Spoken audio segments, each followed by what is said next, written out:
Welcome to Financial Insights for Small Business Owners, the podcast that brings clarity, strategy, and real-world financial guidance to entrepreneurs and non-profit leaders. Hosted by Raphael from Key Forecasts, each episode delivers practical tips and expert insight to help you grow your business with confidence. For more resources or to schedule a consultation, visit us at keyforecasts.com. Hey everyone, I'm Raphael from Key Forecasts, and welcome back to another episode of Financial Insights for Small Business Owners. Today we're talking about something critical that's often overlooked until it's too late: insurance. Business insurance isn't just a formality, it's protection against the unexpected that can wipe out your hard work overnight. That's right, Raphael. I'm Jennifer, and in today's episode, we'll be walking you through the types of insurance small businesses need in the U.S. Whether you run a nonprofit, a service-based business, a manufacturing company, an e-commerce store, or you're a freelancer or independent contractor. We'll break it down with real-life examples so it's easy to understand. Here's a shocking statistic. Over 60% of small businesses that experience a major disaster without proper insurance coverage end up closing their doors permanently within 2 years. That's such a sobering reality check. You know what's even more concerning? Most business owners I talk to think they're fully covered when they're actually carrying huge risks. Let me tell you about something that happened just last month. A local restaurant owner thought their basic policy covered everything, but when a delivery driver slipped in their kitchen, they discovered a massive gap in their coverage. The medical bills alone were over $50,000. Well, that's exactly why we need to break this down for people. I mean, the complexity of business insurance these days is mind-boggling. So here's what's fascinating. Different businesses need completely different types of coverage. Like manufacturing companies, they need at least 6 different types of insurance just to cover basic operations. Tell me more about that. What makes manufacturing so particularly complex? Well, take this real example. There was a small parts manufacturer who had basic coverage but skipped equipment breakdown insurance.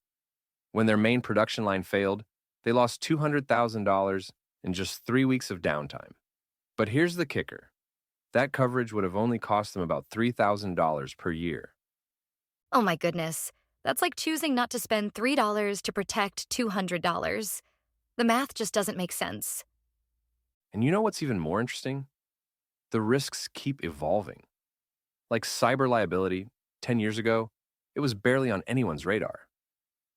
Now, it's absolutely essential. I know a dental office that had patient records stolen. The cost of credit monitoring alone was over $100,000. That reminds me of something fascinating about e-commerce businesses. They need this unique combination of coverage that didn't even exist a decade ago. Exactly right. Take this online skincare company. They had a product that caused allergic reactions in several customers. Without proper product liability insurance, they would have faced bankruptcy. Instead, their insurance covered $300,000 in claims and legal fees. You know what really gets me? The number of freelancers who think they're too small to need coverage. Oh man, that's a huge misconception. Let me tell you about Marcus, an IT consultant who worked from home. He thought he was safe until a client's network crashed during an update he managed. The lawsuit was for $75,000 in lost business revenue. That must have been absolutely terrifying for him. How did it turn out? His E&O insurance covered everything, including legal fees. But here's what's really interesting. A lot of freelancers don't realize that their personal auto insurance might not cover accidents while driving for business. Even something as simple as driving to meet a client could leave them exposed. Well, that's definitely something most people wouldn't think about until it's too late. And speaking of too late, nonprofits face some unique challenges. There was this food bank that had to use $25,000 in donation money to pay for a slip and fall accident. That meant 2,000 fewer meals served that month. That's heartbreaking, especially when proper coverage probably would have cost less than $1,000 annually. Here's another mind-blowing statistic. 40% of small businesses will experience a property or liability loss within the next 10 years. Yet only about 60% have adequate coverage for their risks.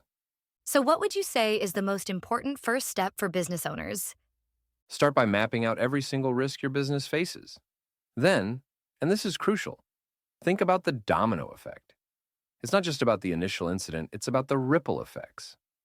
Like that manufacturer we talked about, it wasn't just the broken equipment, it was the lost contracts, the idle workers, the damaged reputation. That's such valuable advice. And I imagine these needs change as businesses grow and evolve.